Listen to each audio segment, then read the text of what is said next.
Republicans and Democrats, but the bottom line is that you won't be able to actually take action on a lot of things. And one of the things that's going to affect is the governor's budget address.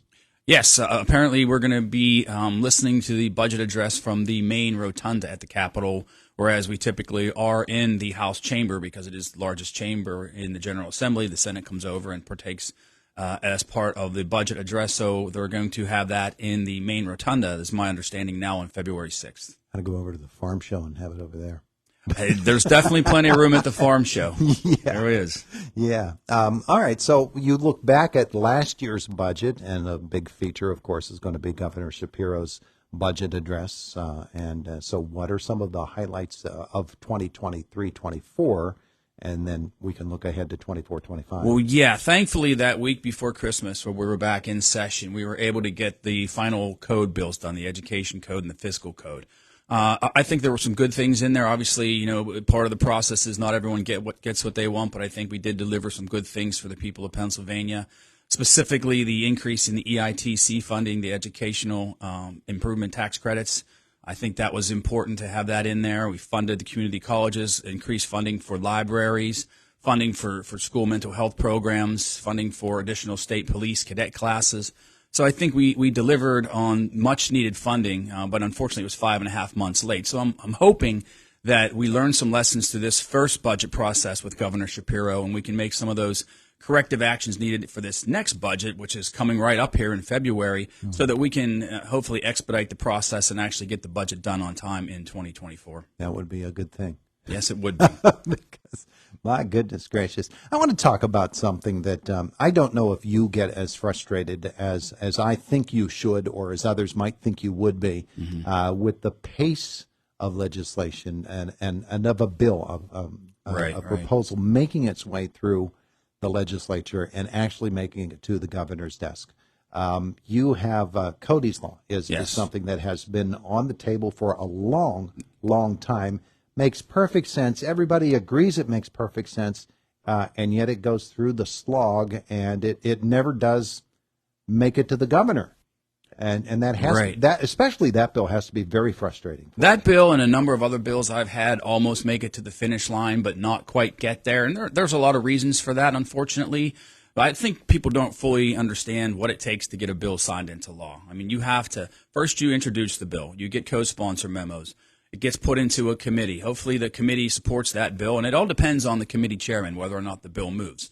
If it moves out of the committee, then you need to get it to the floor of the House for a vote, and that is up to the majority leader. If you're lucky enough to get that done without a lot of amendments, then it goes over to the Senate where the entire process is repeated again. So what happens in a lot of cases is, a particular chairman of a particular committee may not like the bill, or they want to change it somehow, and then it ends up getting amended. And then those changes can cause other people to not support the bill. So there's a lot of different things that come into play, and unfortunately that happens with a lot of bills that you think are common sense. You think would, just this sounds good, let's get this done, but then there's a lot of different people that get involved and things bog down, and oftentimes they don't make it to the finish line. Yeah. Cody's Law is one that you really want to see get over the line, though, don't you? I truly did, and you would think that makes sense. Cody's Law, for those who don't remember, Cody was attacked on the Hoodlebug Trail, maybe 5 years ago now, and he had some intellectual disabilities, so I introduced a bill that would basically take any assault on someone with an intellectual disability, make it an aggravated assault. And unfortunately, I think some of attorneys, trial lawyers got involved, and it went over to the Senate. They were uncomfortable with some of the language in there, and it didn't move. I'm having a similar problem right now with my bill that would create limited liability for people who volunteer in parks. That bill also made it out of the House and to the Senate, where, again, it failed last session. It was almost ready for a floor vote. So that bill is still in House committee. We're trying to work on some of that language. And again, it's not easy to get a bill passed. It does take years in many cases. But that's part of the vetting process as well, because you do have to get input from stakeholders and get input from people who will be impacted by the legislation. And oftentimes you do have to continue to tweak it session after session until you get it there. Some bills have been out there for 10 years or more. Yeah. And, just have to continue to push for what you think is the right thing to do, and hopefully convince enough of your colleagues, committee chairman and leadership to move the bill, and the governor ultimately then has to sign that bill into law. All you really have to say is property tax reform. Yes, that's a very good one. And that's decades. It is decades, Todd, and it's much needed. There's a package of bills out there that I am co-sponsoring this session. Again, property taxes, depending on where you live, though, it's a bigger issue in rural communities where you don't have a large tax base as compared to urban areas. And now you have different people from different parts of the state saying, well, why is that important? It's not important to my constituents. Why should I support that? Mm-hmm. Again, that's part of the process of building relationships and trying to convince others that this legislation, while it might not be needed in your area, will help other people in other areas of the state. Yeah, there's a lot of people say, I have the deed to my home, but I really just rent it from my school district. In many cases, that's true. And, we do have to address that, though. Yeah.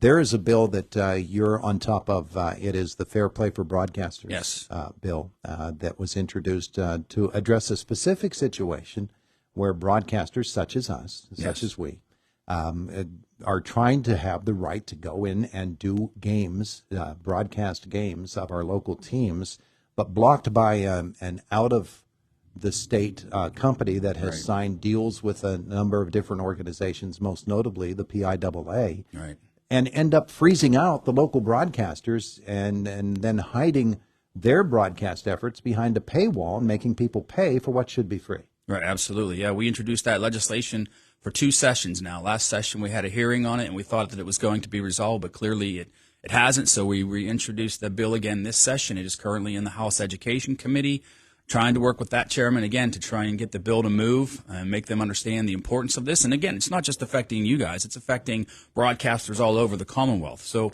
it is a bill that has a lot of support, bipartisan support. But I have to continue to push for that to get the committee chairman to run the bill, and I'm hopeful that he will. There is an overall idea that the PIAA is its own rogue agency and really has no supervision, no overseeing. And that is the role of the legislature. There is a specific structure, which is kind of odd. It's maybe even unique to the PIAA. Is that an effective organization for its member schools? And do they really have a say in what that organization does? Well, I think that's a tough question for me to answer, Todd, because I'm not inside the organization, understand how they fully function. Do they benefit the schools? I guess you'd have to ask those school districts. But again, that's why we brought them in as the public hearing that we had on the bill last year to try and get their perspective on this. And as you said, there's an outside entity controlling all of this, which again is why we call it the Fair Play in Broadcasting Act, because it's really not fair for an outside entity to come in and take away your businesses, take away the opportunities that you guys have. So I'm going to have to continue to push for this, try and convince the chairman. Maybe we have to have another hearing, bring them in again, and provide some oversight. Yeah, there's the whole thought that by paying off the PIAA and making an agreement with them, then we lose that as a voice for this whole debate. But that's all. How do you get a bill through the legislature, which is where we started this conversation? I think it's a fascinating topic. Just to see the way that legislatures work. And is Pennsylvania's unique? No. Well, there are many states that operate the way we do. There are some that do it much more efficiently than we do, though. Absolutely. There's different ways to do it, but our Constitution dictates that this is how we do it, as is the U.S. Constitution, which is modeled after the Pennsylvania Constitution. And I take a lot of time when I speak to students and groups to explain how legislation actually becomes law, because it's not a simple process. And it does take building relationships. It does take basically taking your co-sponsor memo and your bill like a child all the way up to graduation. You have to hold its hand the whole way through. And, that's something that I realized my first term is that you can't just introduce a bill and think it's going to happen. It takes a lot of work behind the scenes. That's a good way to put it. All right. So when you finally do get back to actual legislative action in Harrisburg, there are obviously going to be 1 or 2 priorities right off the bat, right? Well, we're going to be dealing with the budget through the appropriations hearings. Mental health is a huge issue for Pennsylvania right now and for really all of society. I have a couple of bills. Collaborative care model one. The other one is the process for behavioral health patients in emergency rooms. I'd like to see those bills move. I'm working with the County Commissioners Association on those. The volunteers in state parks, Cody's law, one to make it easier to hire municipal police officers. I've introduced, I believe, 21 pieces of legislation this session, Todd, and continue to work on a few others. So I'm definitely going to continue to push hard and work for the people of Pennsylvania. You have the most out there? Do you keep a scoreboard? What they do, actually. I'm pretty high on the list. Let's put it that way. He is State Representative Jim Struzzi with us here this morning. Thanks for the visit. We appreciate it. Absolutely, Todd. And again, Happy New Year to everyone. Going to be anywhere lately, locally, public events? We're going to be at the Farm Show next week in Harrisburg. Okay. I believe there's a Family Promise event at the Jimmy Stewart Museum on Friday that I'm hoping to attend. Yes. Yeah. And then, of course, we're going to get back into all the fundraising for volunteer fire companies and community organizations as we get into spring. So I'll be out and about as much as possible. Happy New Year to you. Thank you, Todd. It is the voice of Indiana County. It's WCCS 101.1 FM, AM 1160, and WCCSradio.com.